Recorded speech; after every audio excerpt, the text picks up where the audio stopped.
Zagrebu je ovo bila utakmica biti ili ne biti. Svaki gubitak boda značio je definitivni oproštaj od čak i prilike za uključenje među 6 najboljih.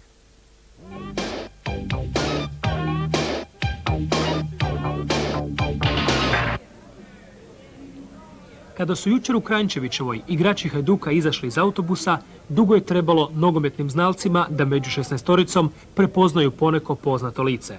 Broj se zaustavio na trojici: Tonči Gabrić, Nenad Pralija i lako uočljivi Masar. Više nema Mornara, Štimca, Andrijaševića i Asanovića, a ozlijeđeni su Rapajić, Hibić, Butorović i Vulić. Neki novi mladi Hajduk predvođen novim trenerom.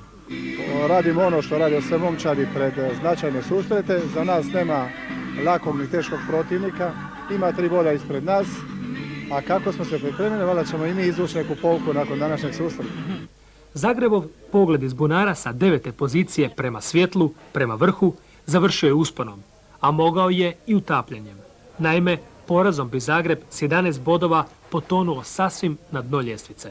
Izgubi danas utakmicu samo, odmah vas baca na zadnje mjesto i to je teško pokrenuti onda ekipu.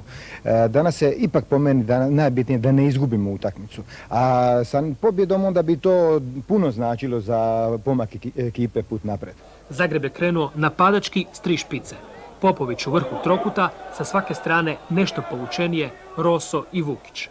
U 22. minuti loptu rukavine Sabitović posprema u rukavice Tončija Gabrića. 3 minute kasnije idealna šansa za Popovića, ponovno Gabrić brani. S tribina se čuo uzdah, ovo mu nije prvi put, ali i ono što brine, nažalost, ni posljednji. Hajduk se nakon pola sata igre upoznaje i s drugim dijelom travnjaka. U šansi je bio Pralija. Prvi put nije realizirao. 3 minute kasnije Pralija drugi put 1:0 za Hajduk. Do kraja prvih 45 minuta Čeko se postavlja ispred Vladislavića, a Igor Tudor pokušava udarcem glave povisiti rezultat. Ipak prvi dio završava 0:1. Očekivao sam puno više i od Hajduka i od Zagreba. Ne? Bore se dečki, mladi su, bit će bolje valjda. Prosječna utakmica. Iznenađen sam da ti mladi igrači premalo se bore. Tek što je počelo drugo poluvrijeme, Masar u slalomu pronalazi Praliju koji tuče loše pored, a Vladislavić minutu kasnije vrlo dobro preko gola. U 65. minuti Zagreb izjednačuje.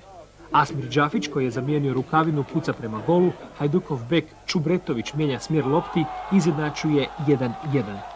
Od tada Zagreb dobiva samopouzdanje, igra slobodnije i počinje stvarati prilike. 70. minuta Zagreb vodi 2:1. Malonogometna akcija Župutića, Popovića i rođendanski sretnog Đafića. I rekao sam daj gol za rođendan, uzeli smo tortu i lipo ćemo je proslaviti. Samo kažem vam, pobjeda meni draga, apsolutno, ali kad je protiv Hajduka ja ne volim. Ipak je meni Hajduk drag. Do kraja utakmice još nekoliko prilika Hajduka, a ona koja je najviše mirisla na gol bila je kombinacija Jurčeca i Masara. Zagreb ide ka vrhu, bojimo se Hajduk, dok ne uigra juniore, još će neko vrijeme tražiti igru, a to će se morati odraziti i na rezultate.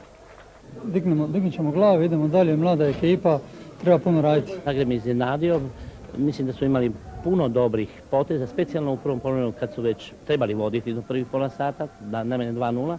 I onda se stvar okrenula, Hajduk je dobar, međutim Zagreb bio bolji i mislim da pomalo hrvatski nogomet ide malo naprijed. Smatram da Europa kao Europa cijela daleko više trči. I možda je to problem momentalno Hrvatske lige. Vi to htjeli ili ne, ali takav je moj utisak, ja to moram da kažem. Ali mislim da što se tiče talentovanosti ovoga, to je ostalo kao što je bilo, toga će još uvijek biti. Samo što vjerovatno igračima fali malo i ambicija i malo motiva, ali to nije teško nadoknaditi, jer teško je naučiti igrati, a trčati to se uvijek može.